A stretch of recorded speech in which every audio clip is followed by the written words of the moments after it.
From WXXI News, this is Connections. I'm Evan Dawson. Our connection this hour was made in sugarcane fields, at a piragua stand, at a casita, at a 16th century Spanish-built stone fort known as El Morro, and on electric poles. Not your usual set for a Super Bowl halftime performance, but when global superstar Bad Bunny was selected as the artist for the event, organizers weren't expecting or hoping for your average performance.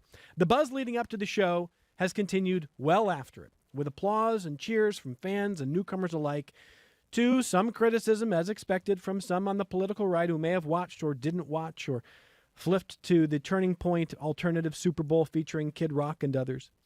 Much of the celebratory remarks have come from Puerto Ricans who said that the performance have really made them feel seen. And I received messages from friends that night who told me that they were in tears watching the show, talking about every element that, you know, if you're not Puerto Rican, maybe you didn't understand it or see it the same way. So we're going to explore the cultural significance of Bad Bunny's performance. We'll address some of the criticism this hour, and we're going to, I hope, have a little bit of fun with our guests. One of the people who texted me that night was Norma Holland, a former journalist and my former colleague, and someone with Puerto Rican roots yourself. Nice to see you in studio. Gracias. Are you okay? Are you ready? I am ready. Estoy lista. I was going to say, estás lista. Sí. All right. Thank you, Evan. We're only speaking in Spanish, so that's why I said let's do the whole thing in Spanish just to tweak. We're not going to tweak anybody. We're going to have a good conversation no matter where you are on this whole thing. Julio Sáenz is a Chief Content Officer for WXXI Public Media and a veteran in local media, local radio, Poder, etc. Did you ever meet Bad Bunny, by the way? No, we were just talking a little bit about this. I could have met him, but I was like, nah. What? Don't admit this. I did. It's such a missed opportunity. Talk about missed opportunities. This was back when, Julio? This was maybe 2019? No, 16, that long ago. This was so maybe a year after we launched Poder 97.1, and Bad Bunny was coming to town, and Anabelle, who's joining us here today as well, brought up the possibility of bringing him in for an interview to the station, and I was like, who? And somebody told me. Well, I mean, it was 2019. It wasn't like now. Right. Yeah. But it's still, he was that new. I mean, because my job there was also to help program the music. So I was staying on top of the latest things. And still and then somebody told me, well, you know, he uses some savory language there. I don't know if you want him on there. You got to be careful. So at first I said, no, you can't bring him on the radio station. And then later on I was convinced, Anabelle convinced me, and I was like, all right, well, you have fun. So I missed the opportunity. We do have a photo. We have a photo of you with him in the studio and everything. And I was just, at home having breakfast. The one that got away, right? The one that got away. Annabelle, did you know that he had the it factor then? No. No? But he was very sure that he had it. Oh, so he was sure. He knew that he was very confident. I even asked one of the clips of that 2016 interview that I did. Went viral in 2023. The interview that I did with him when I asked him, how do you see yourself in 5 years? What stages I'm going to see you in 5 years? And he was like, in the biggest stages. I'm very sure, I'm very confident about me, and I know I'm going to make it anywhere. Wow. So he knew. And that night of the Super Bowl, he actually said that. He said, I always believed in myself. It was confirmed once again. That's right. When he said always it. believe in yourself. Mm-hmm. He says, believe in yourself, believe me, he said. Yes. So it was amazing. Yeah. So let me just kind of go around the table. And Norma Holland, I'll start with you. When you see some of the imagery that you saw at that halftime show, there were certain images that hit you because of your family and the history. Tell me about that. Well, the first thing that hit me was the opening scene. You see Bad Bunny. He turns around. He's talking about, his song "Teti Me Preguntó," and so he's facing the sugarcane field. And you see workers in the background wearing the traditional, pavas, the hats, the straw hats, and they have machetes in their hands, and they're cutting the caña, the cane, the sugar cane, and that was absolutely a nod to Puerto Rico's history as a sugar producing island, and it brought me, it struck me right in the heart, and I almost wanted to cry because my grandfather, my mother's father, was a sugarcane worker. cortaba caña. My mom used to always say he always had a machete. He would cut the sugar cane and bring it home sometimes for the kids to have as a treat. And so that history of my father, my grandfather, just hit me right away. And over my bed I bought a print when I was in Puerto Rico many years ago, and it's of sugarcane workers. So that was just beautiful that he paid homage to that right off the bat. Julio, was there an image that stood out to you? There was so many, and it was such a party, and then later on you see all these layers to it. And for me, it was the little boy sleeping on the 3 chairs through the party. That's just how parties are. I mean, it's common to have house parties and family parties, and everyone's invited. And you saw there was a gentleman there who was dancing who was 88 years old. You see the kids sleeping through the music. And that's just because the parties aren't this thing that some teenagers go off and do. The parties are something the whole family is involved in. It's cross-generational. Anabelle? Well, for me was the ending when he mentioned all the countries that belong to the American continent. It's just like a lesson for everybody to know that America is not only United States, but it's all of us, including United States. So for me, that was the best part of it. There's so many different places I want to take this conversation this hour. And listeners, if you want to weigh in on what you saw, if you have questions, you certainly can do that. I told Norma she's got to translate the whole halftime show if you didn't know what he was saying. I keep having people go, how am I supposed to enjoy it if I don't know what he's saying? To me, it just looked joyful. Yes. It looked joyful and authentic. So many, think about all the Super Bowl shows you've seen where, you got Prince and like the music's good, but you have the people in the crowd are like paid and they're like, it's the weirdest dancing. It's like, they're over the top and like this looks fake. It does not feel right. This looked authentic from the jump. I cannot believe how well choreographed this was. Yeah. And everybody involved had their own different role that they were playing. The bushes had, the shrubbery had roles. I wanted to be one of those. The grass people. It really, really was remarkable. It was unlike anything I've ever seen. But no matter how you felt, listeners, you want to jump in, it's 844-295-TALK. It's 844-295-8255. 263-WXXI if you're in Rochester, 263-9994. Email the program connections@WXXI.org. And if you're watching on the WXXI News YouTube channel, please like and subscribe there, and you can join the chat there, and we'll share some of your feedback as we go throughout this hour. Now, some of the things that I want to ask the panel a little bit about is not only was it joyful to me, but, I can think of many conversations that Norma and I had back in the day when we used to work next to each other and how you had to sometimes bite your lip about certain emails. We all get emails from people who like you or don't like you. That's part of the job when it's public facing, and that's okay. But some can be really cutting, and that's part of it too. So the criticisms in advance were one thing, and then you see the show. The show was joyful. The show was positive. He talked about, he said, God bless America. That's the only thing he said in English. And he also features, very traditional weddings. It was like the most pro-wedding thing I think I've seen in a country where there's this big cultural debate about, are we having enough kids? Are people getting married? Why are people not getting married? What's going on with these institutions of relationships?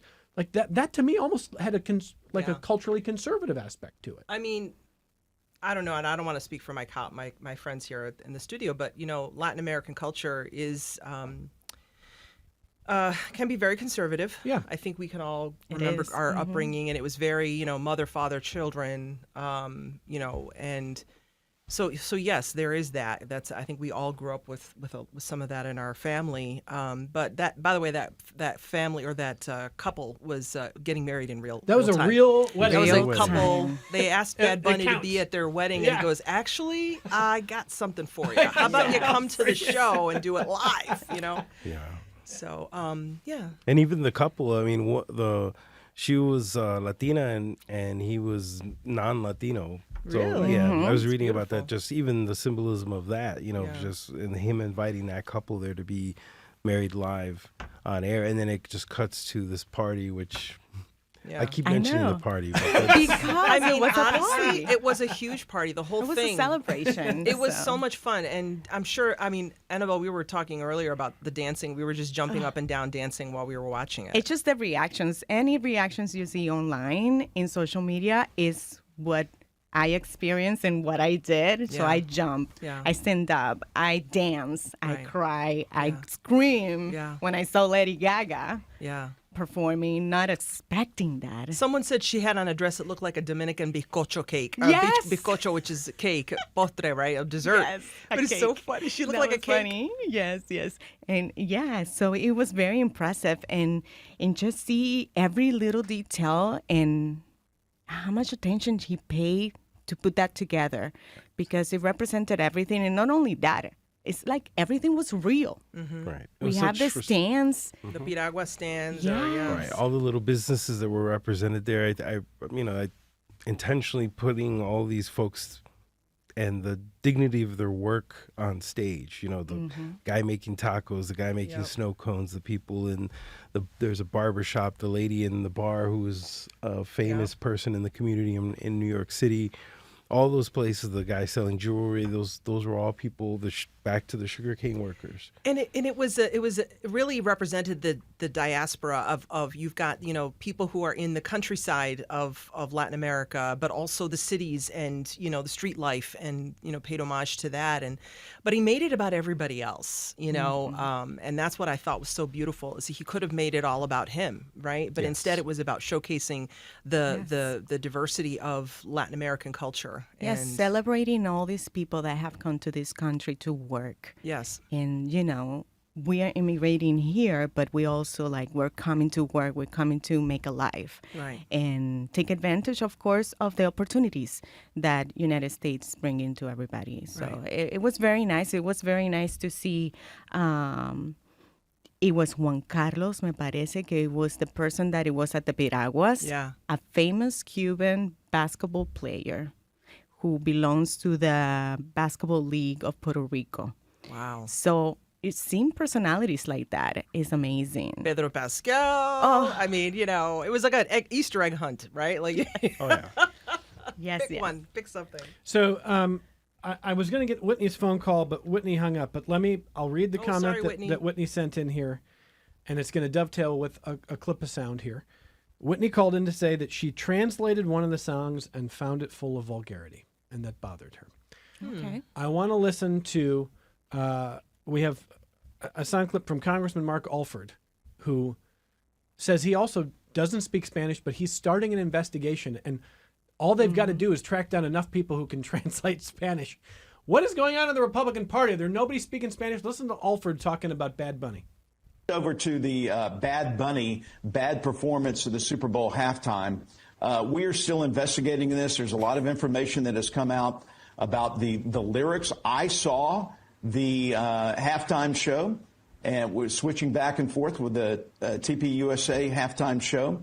The lyrics, from what we have seen from Bad Bunny, are very disturbing. And if it holds true that I don't speak fluent Spanish, okay? I know how to ask where the bathroom is, but these lyrics, if it is true what was said on national television, we have a lot of questions for the entities that broadcast this, and we'll be talking with Brendan Carr from the SEC about this. But All right, so a couple of things before I kick it to our guest there. And, Whitney called in with sort of the same concerns. Number one, I'm going to read a set of lyrics to you. Okay. Here are the lyrics. I like him underage. See, some say that's statutory. I say that's mandatory. That's Kid Rock. That's a Wait Kid a minute. Rock That's song. not Bad Bunny.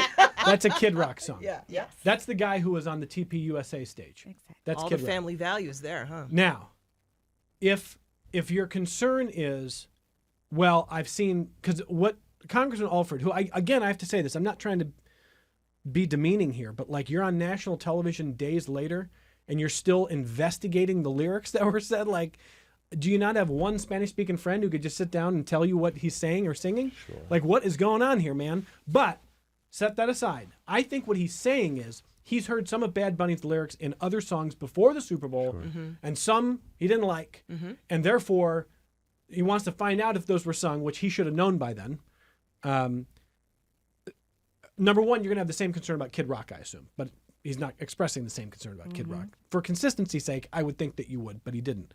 The second thing is, I'll just ask our guest to describe, what did you hear from Bad Bunny, and what would you say to Whitney, who says, I looked up his lyrics, I didn't like them, or I was trying to translate what he was doing.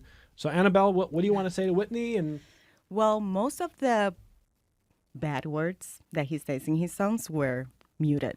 He didn't say it. he didn't say it. So in That the is true. concert, but the lyrics, if you look for the lyrics, there are gonna be some strong words in there. Like we were talking about it.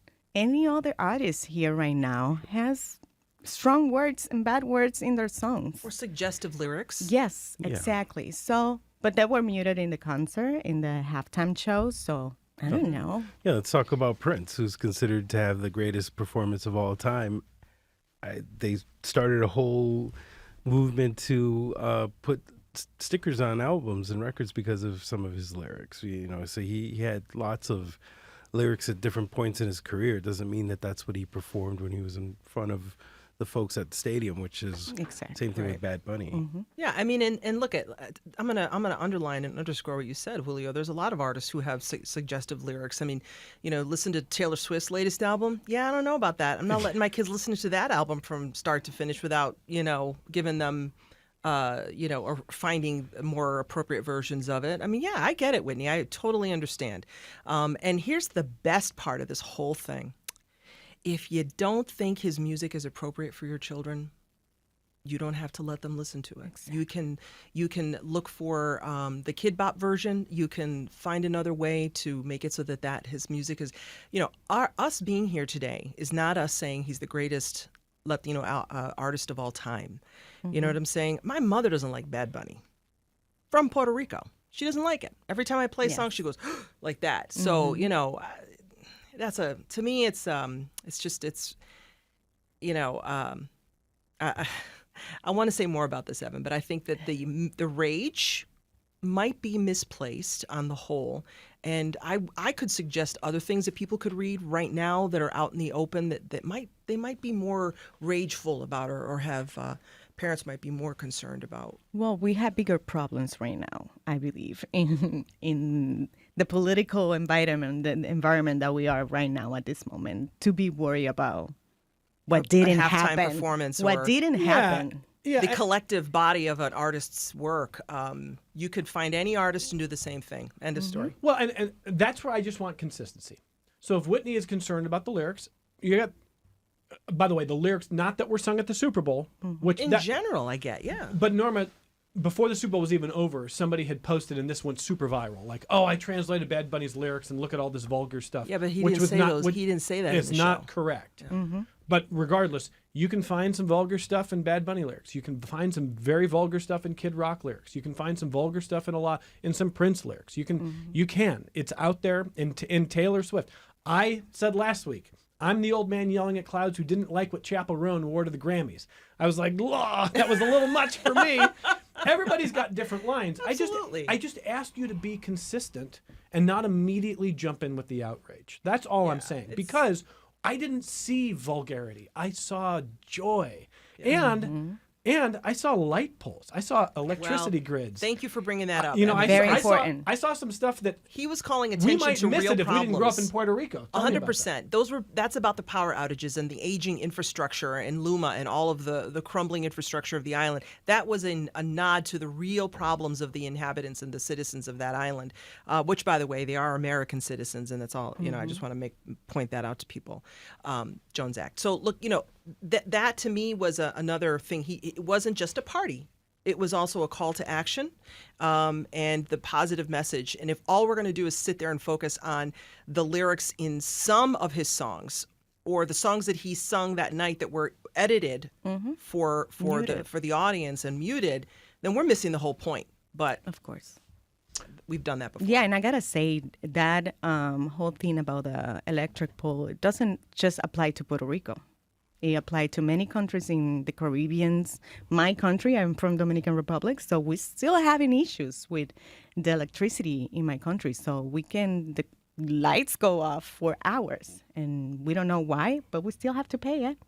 So it's an issue everywhere in Latin America. Julio, what did you think when you saw the light poles? That's what I thought. I also thought of Hurricane Maria and how long it took to get the power on, which was almost a year. and that's a fair criticism of the infrastructure on the island and the government and the support for people's daily lives, because it is that difficult. And it was such a surprise. There's just so many surprises. I had to go back and look at it Me again. too. I was like, where did that come from? And I read a thing of a few posts not long after the show from some folks that work in production, cinematography, and just how amazing the entire shot was right from the beginning, how it just followed him. It wasn't just a camera pointed at a stage. Yeah. It was this incredible, the work to get that camera through all those angles, through this whole maze of things. The logistics, this just probably was very crazy and hectic on that day. Yeah. Yeah, the point that Julio is making is what Keith wants to jump in from Victor. Hey, Keith, go ahead.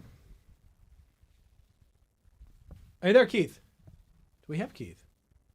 We got him now? Keith, are you there? I am not hearing Keith. I'm going to put Keith back on hold. We're going to see if we can grab him. He wants to talk about the cinematography. Yeah. It was amazing. And they do these time lapses so you can see the creation of the set. You know, like the second they go to halftime, the grass people, as you Yes, the grass people. all the different set components are flying out You there. had to be at least 5'10", by the way, to be a grass person. Yeah. Yeah. Yeah. You and I would have made it. We wouldn't have made it, Evan. Absolutely. I wouldn't have made the cut. Absolutely remarkable stuff. The other thing that I think has been on my mind is who this was for, and then the question of whether it was supposed to be for you. You know, we have this. I've read a lot of criticism from people who said, "Well, I watched TPUSA because that was for everybody, and I want to see a Super Bowl show that's for everybody." First of all, it's the Super Bowl. That's very subjective. I mean, like, who are you to tell what's for me? Who are you to tell me what's like for me? my I'll first- decide that. My first reaction is like, it may not be for you, but like, I'm not saying Bad Bunny wasn't for you, but I'm saying that like not everything is for you. Not everything goes around. I'm not the center of the universe, and entertaining does not go around my preferences 365 days a year. And I think online culture, this is something that like where I think Norma and I share a little bit of a B&R on it. Yeah. I think online culture has trained us to think that everything is about us. Our opinion needs to be shared with everything, you know, like, and if it's not perfectly tailored for us, that there's something offensive. It's the Super Bowl. It's not the United Nations, you know, this international. Yeah. It's a football game. It's okay if it's not necessarily your cup of tea. Let's talk about the game. I'm not I don't know anything about football. Like I know very little about football, but I can tell you that no one played well. I don't know. My team wasn't there, so then therefore was the Super Bowl really meant for me? No. Good The point. commercials were terrible. They weren't for me either. I mean, come on. Right. I think it's an opportunity. I'm not the biggest Bad Bunny fan before the Super Bowl. I honestly, I wasn't. I mean, I like him. I had some catchy songs, but he wasn't in my pod. You know. And now? Now I am gonna. I actually have downloaded more of his music because I was just so impressed with him. But that's why we, you know, have to give things a chance and discover things that we didn't know we liked or work on different levels we weren't even expecting. I think that's why a lot of people were so emotional. No one was expecting I was expecting just great music and some dancing. I wasn't expecting all these emotional, deep cultural cues. I know I'll be the first to admit, and I know many people who shed some tears during the show because it was so moving. Yes, and I gotta say something. I believe the way he did this, it was for everybody to learn about the culture, our identity. So it was meant for everybody. Agreed. Everybody, It was a lesson. if you don't belong to the culture, or Learn. Yeah, this is here for you to see what we are about. It's it was a very affirming thing in a culture that doesn't necessarily affirm Latino culture or even recognize the diversity within the culture. We're everywhere. We're everywhere, and we all have different You're also experiences. Americans. I mean, like you brought this up earlier, Norma, but Yeah. what is it like to hear some of the criticism say, like, well, how come we're not featuring Americans? Yeah, well, that you need to go get a history book, crack it open, and learn. Okay, Puerto Ricans are U.S. citizens. You can think of us as second-class citizens, or maybe not even citizens, but the fact remains that we are citizens of the United States. Yeah, and it's a constant battle to keep the culture alive, and it's something we all should be doing. I mean, like if the halftime show were Riverdance, I wouldn't have complained. I like Well, Riverdance. I went to Riverdance. I did last too. time they were here. I went to I was there. Riverdance at Finger Lakes Performing Arts Center before it was CMAC. I loved it. Yep, But that's what I mean. Like, even if you don't, who cares? Like, maybe you. I don't love Prince. Oh no, I admitted something. What? I know. Evan. I shouldn't have said that. Yeah. Okay, I'm going to learn to love Prince. I didn't love Prince, but I wasn't like, hey, this isn't for me. Sure. So why is it when it is Spanish speaking? Why is it that when it's Puerto Rican culture, all of a sudden it has to be for you, or there's an offense? Right, like Bruno Mars is Puerto Rican and he sings in English. Nobody minded. You know, there's been other Latin artists from other country, U2, who I'm a big fan of. But it's about keeping the culture going. U2 is awesome. One of the things that made me tear up a little bit is my stepfather, who raised me from the time I was 2, is from Ay Bonito, Puerto Rico. So I was very much raised with the culture. And, you know, he fought for this country. He's buried at Arlington Cemetery. He can't get any more American than that. He has a purple heart and everything. And he would pull me away from my Prince and U2 and Tribe Called Quest records, and he'd make me listen to like The classics, music. yeah. Yeah, and he's trying to move that culture forward just to keep that alive so we know our roots. We all should know our roots, regardless of where we're from. And so to see somebody put that at the forefront when they could have just made the spotlight about it themselves just was so powerful. It really was. My mother always said, if I don't teach my culture to you girls, it will die with me. And that means the language, the food, the people, the island, and it's beautiful. So yeah, to me it was very emotional. My daughters, they just said to me, "Mama, you were really loud," and I'm like, "I know, I'm sorry." What did they think? You know, my girls, they're too young to understand Bad Bunny lyrics or even the whole allure of Bad Bunny. I'm just wondering what they They're think. into Taylor What did they Swift. think of the spectacle of the show? Oh, they loved it. Yeah? Yeah, it was like a movie to them, you know, and we watched it with them. Yeah, absolutely. And They were what in the my room. daughter was saying, it looks like a this amazing show, Broadway show type of level. How old is your I daughter? like that idea. My daughter's 19 and my son is 17. So they were watching with us and they were like just amazed and they loved the culture and they were able to see everything that we have taught them about our culture and our identity. So it was nice to see that for them and also for everybody else that doesn't belong to our culture. Like here, this is who are the Latinos. And look at the Latinos right here at the halftime show where we have Toñita from New York City, yeah. who keeps having resources and services for the Latino community over there. Yeah. So She's it's an so institution. important. She is amazing. Yeah. All right, let me see if I can grab Keith again on the phone. Hey, Keith, go ahead. Evan, the longer I'm holding, the more thoughts are coming to my mind.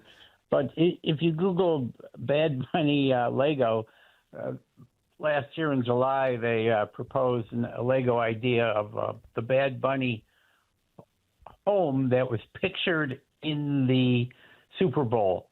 It's under review if they want to bring it to full production, which I can see that they are. So just Google Bad Bunny Lego. But I remember when watching that, I'm going to date myself, probably older than all your people there, but I remember when the Rolling Stones were on Ed Sullivan and they couldn't say the line, "Let's spend the night together." They had to change it, "Let's spend some time together," because people were offended by the words. They're just words. I would judge people more harshly by their actions than what they say. But the other thing is that I don't think enough credit. And you did see right at the end, they did mention somebody who was a producer, but the people who put together the idea, the choreography, the music direction, the director, the producers of it, I think they did a phenomenal job because he just didn't entertain. He told a story. And when I was watching it, I saw the telephone poles and my wife had a blank look. I said, if you listened to NPR last week, they were talking about the election and some of the problems that they have in Puerto Rico with the electrical grid. That's why the telephone poles were there. Yeah. Is he on the payroll? Is Keith on the payroll? No, he's a semi-frequent caller, and he's always welcome. Anybody's always welcome. And this is supposed to be the public square here. And as I've been a little fired up because I don't mind good faith criticism of anything. I see a lot of bad faith criticism that says, well, the lyrics were vulgar. Well, you picked up a meme that was wrong. I'm gonna say this. I'm gonna say this, and I'm only gonna say this. This is the last time I'm gonna say it. I get it. I'm a parent. I would never let my children listen to some of Bad Bunny's songs with period. I wouldn't let them listen to it now. Okay, I understand that. There's nothing wrong with being offended by the lyrics and not thinking it's appropriate for your children or even for yourself. Yeah. I mean, to be honest with you, so that's fine. You know, he was an artist. He is not the artist. He does not represent all of the music of Latin America. He's not the sole representative of our culture, of our people, of the nations that were mentioned. Let's not lose sight of that. No one is deifying him. We understand he's a performer. He's an artist. And yes, that was art that was created. And if you miss that point, and if you also miss the point at the very end where the message was about love over hate and that we are better when we're united, I mean, you're really missing the point, people. Let's not get, all upset about one song, one lyric, or even 10 lyrics. I don't care. You're missing the point. But I'm not saying you're wrong. I'm saying if you don't like it, I get it. I totally and I understand it. But can you then flip over and be like, I need the wholesomeness of Kid Rock? No, I cannot make that argument, and I would never. That's where I'm like, what do we do? Well, that's an incorrect comparison, and I don't think I would not go from that point to that point. There's no line there. There's no linear argument. Absolutely have your takes, but try to be consistent. That's what I want. I've got some really interesting emails, some pretty spicy emails, and some like spicy arroz con habichuelas on the other side of the spectrum. So we're going to take our only break of the hour. We're going to come back with my colleague Julio Sáenz and Norma Holland, Anabelle Del Valle, who is with us here, and we're talking about the cultural impact of the Super Bowl halftime show. We'll come right back with more. Support for your public radio station comes from our members and from Excellus Blue Cross Blue Shield, providing members with options for in-person and virtual care. S.com. And Bob Johnson Auto Group, believing an informed public makes for a stronger community. Proud supporter of Connections with Evan Dawson, focused on the news, issues, and trends that shape the lives of listeners in the Rochester and Finger Lakes regions. BobJohnsonAutoGroup.com. This is Connections. I'm Evan Dawson. Back to your phone calls we go. This is Patricia in Rochester. Hi, Patricia. Go ahead. Once again, I'm not hearing. Could be easier. Oh, I think we got Patricia. Hey, if you're there, Patricia, go ahead. Got me? Yep. Okay, sorry. Thank you for taking my call. Yep. I just had a comment. My 83-year-old mom, who watches more right-wing, media, and that's where she gets her information, was expecting Bad Bunny to be this man in a terrible rabbit costume and coming out and being this wretched person. And she said to me, he was just a normal man and he was so charismatic and it was just joyful. And I was really proud of her. She's coming over to the other side here, so he helped. What's interesting, Patricia, is that she actually watched it. She didn't just wait. She didn't just say, well, I know enough, I don't need to see it. She watched it. And then, like I said, she saw a traditional wedding being celebrated, and she saw joy, and she saw positive messages, and she heard him say, God bless America. Probably not what she was expecting. No, not at all. So she was pleasantly surprised, and, it was just a great moment for her, I think. Well, an interesting data point. Thank you, Patricia. Thank you for the phone call. I don't know, Annabelle, what did your mother think? My mom didn't like it at all. And I was like, Mom, I'm going to the radio show to talk about Bad Bunny. She was like, oh, no. Why? That guy. I'm like, well, you don't have to like it. You're Latina. You don't like him. So it's just for another group of people.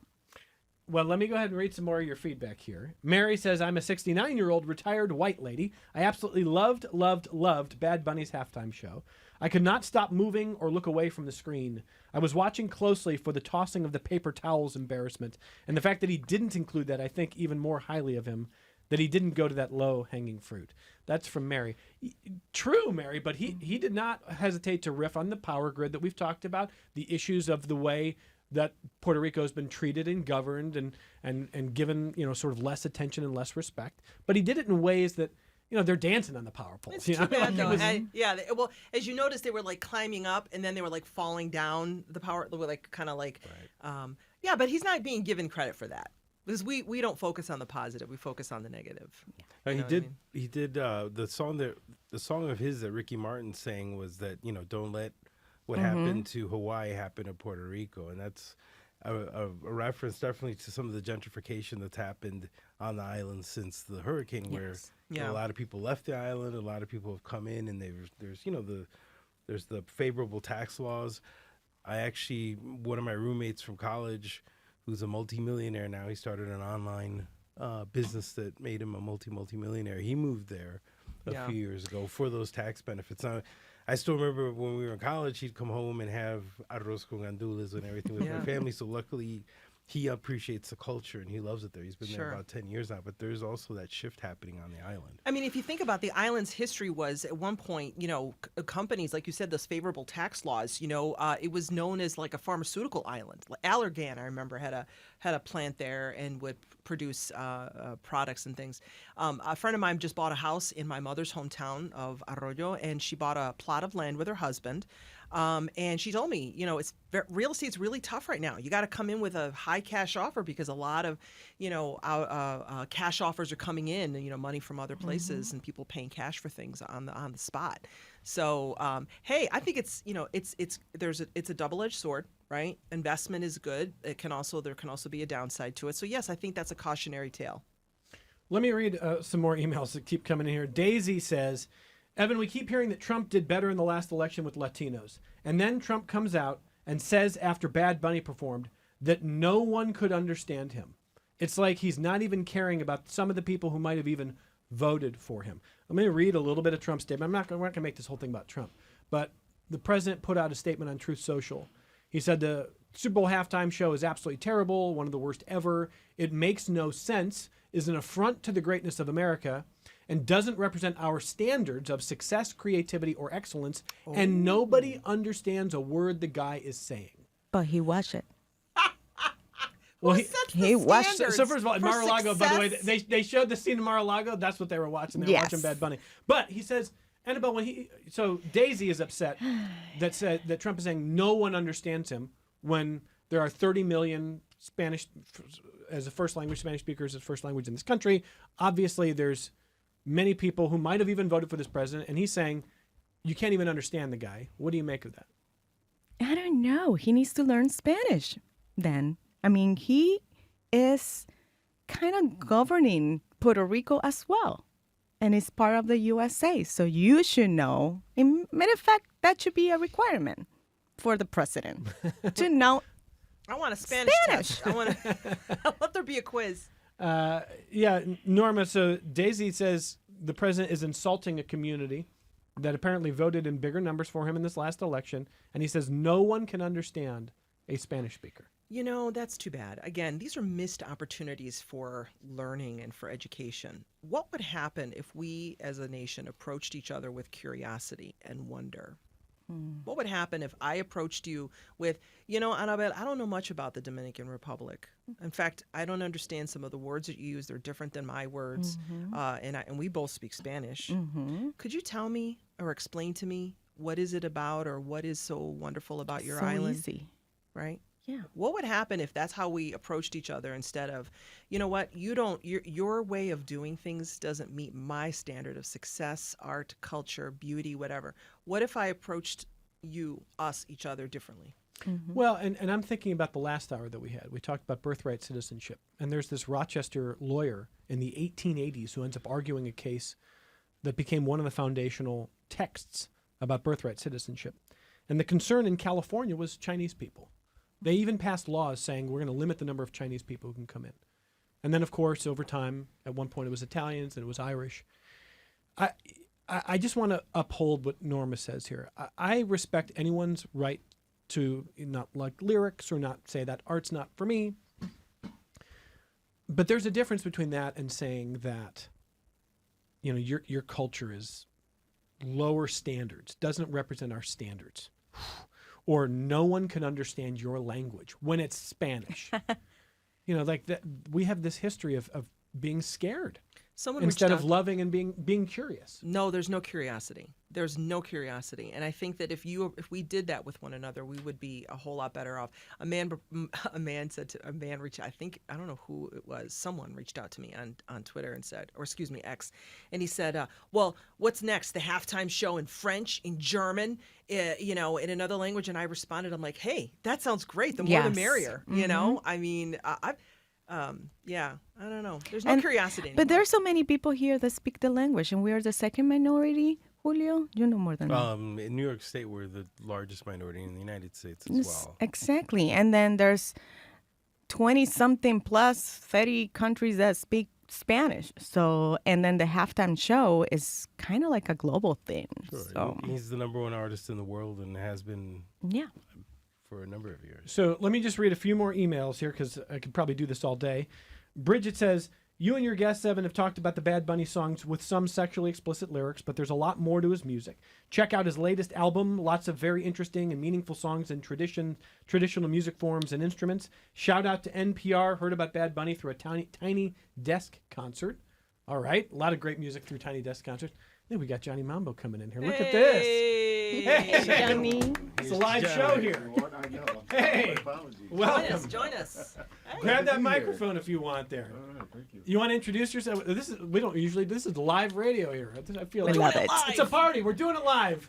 Good Welcome, afternoon, sir. everyone. Thank you for having me, Evan. It's a pleasure to be here. It's been a little while. How are It you? has been. I'm doing good, thank you. Very good. So we were just talking. I don't know if you heard, but Bad Bunny performed at the Super Bowl. I don't know if you saw that. Heard that. Did you hear that? Heard that, yeah. And it turns out that it was really sort of kind of a dud. Not a lot of talk about it, but we just thought maybe we should.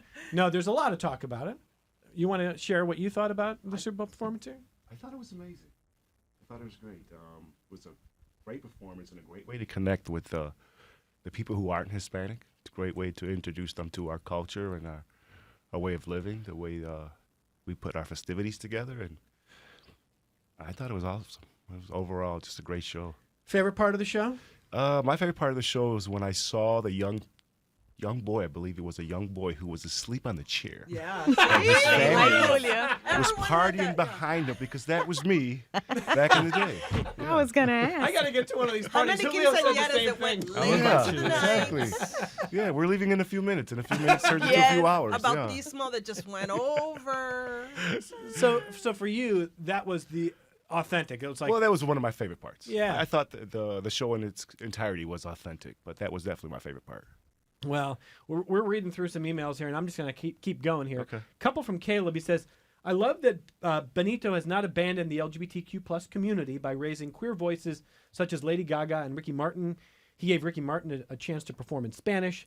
And he says one of the powerful points in his halftime show was the moment that he turned it over to Lady Gaga saying, "Is this what you want?" in Spanish, referring to the Americans who were upset at a Latino performing in so many words as saying, asking a queer artist, is this what you're upset about, or is this what you want to see?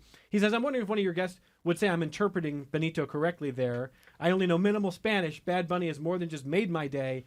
He has carried me through the coming days here. So Caleb loved it, but he saw him say to Lady Gaga, like, or he turns and says, is this what you want? I didn't catch that moment. Yes, he said, and this is what you want, and then the cameras go to the wedding. So I'm not sure. I believe that's part of one of his songs, but I'm not sure if was that the message. That's a good question for another interview, but Bunny, call me. Call me again. Get him back in Rochester. We'll say yes. Yes, we'll say Maybe yes. he will come back. Julio, Right we're here. saying yes if he wants to come back. To XXX. He can come on the show this time. Yeah. We'll pick him up from the airport this time. For sure. Here's Rick. He says, having been born in East Harlem many decades ago, I know how important cultural identity is for Puerto Ricans. My abuela told me many stories about growing up in Puerto Rico, and I understand that I am Puerto Rican. Fast forward to college, after years of being told by many from the island that because I was not born on the island, I might not really be Puerto Rican. Yet when I graduated from college, my Puerto Rican classmates, all of whom were born and raised on the island, gave me as a graduation gift a Puerto Rican flag as a clear acknowledgement of my identity as a Puerto Rican. Ser boricua es más que una dirección. Cultural identity today, yesterday, and tomorrow will always be based on decisions we make about ourselves, not judgments made about us by others. That is from Rick. That's a loaded email. Yeah, you talk about identity. That's a lot, Rick. And who's Latino enough and not. And that's a whole other show. Oh, yes.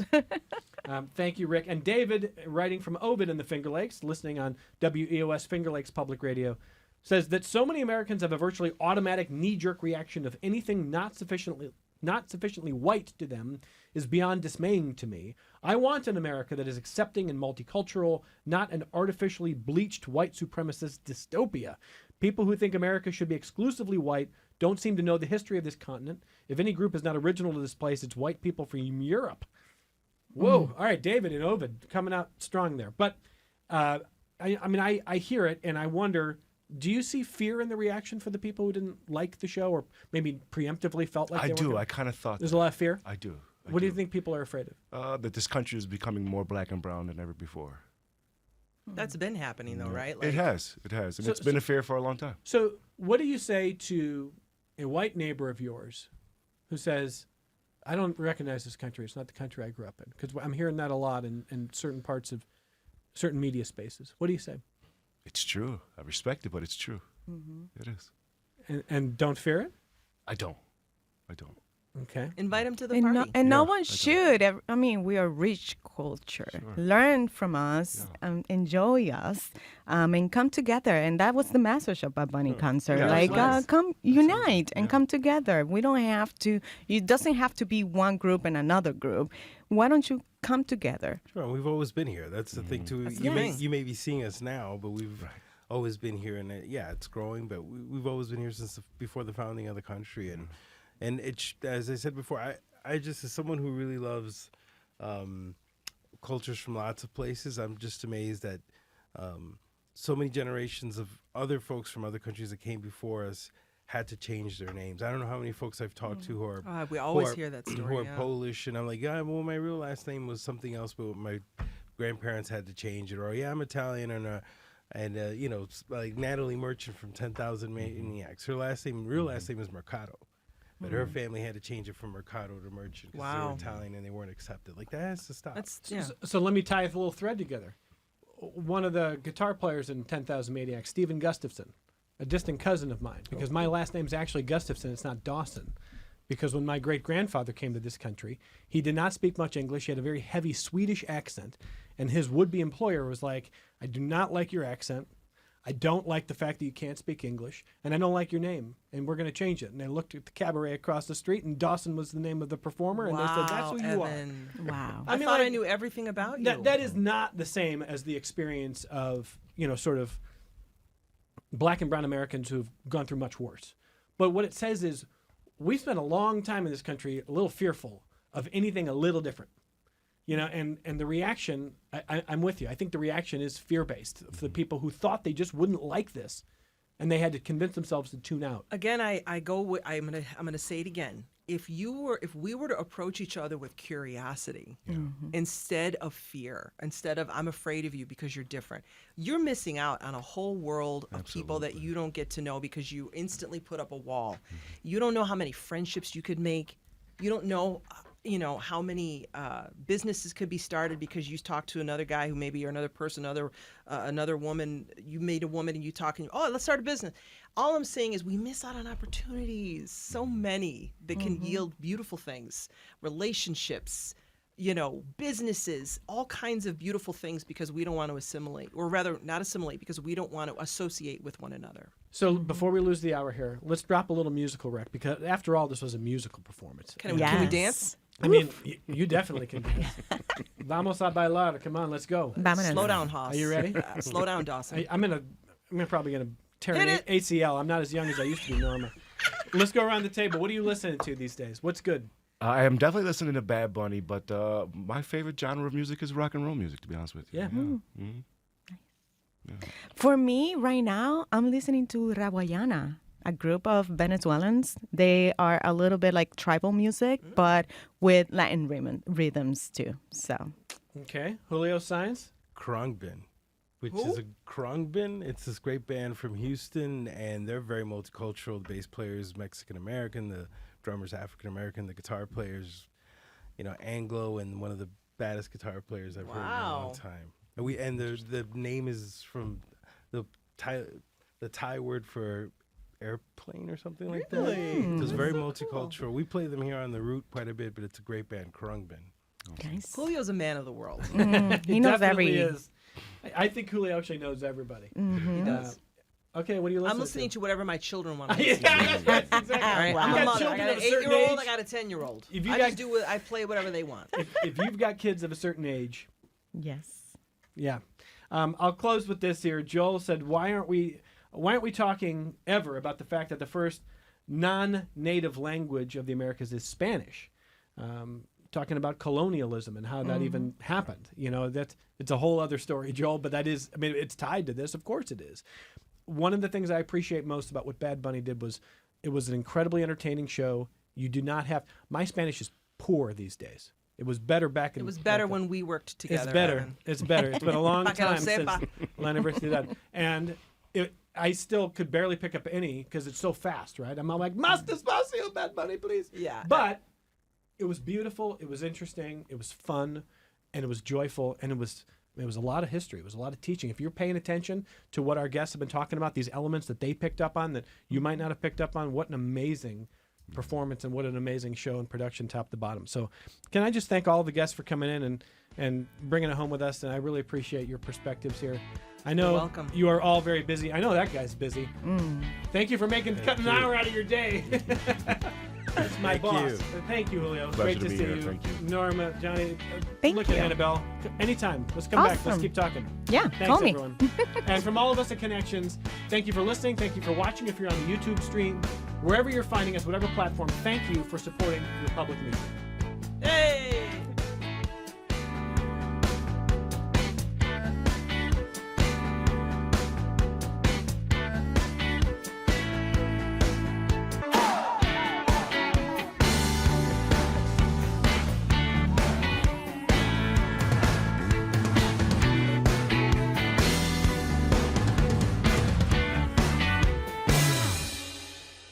This program is a production of WXXI Public Radio.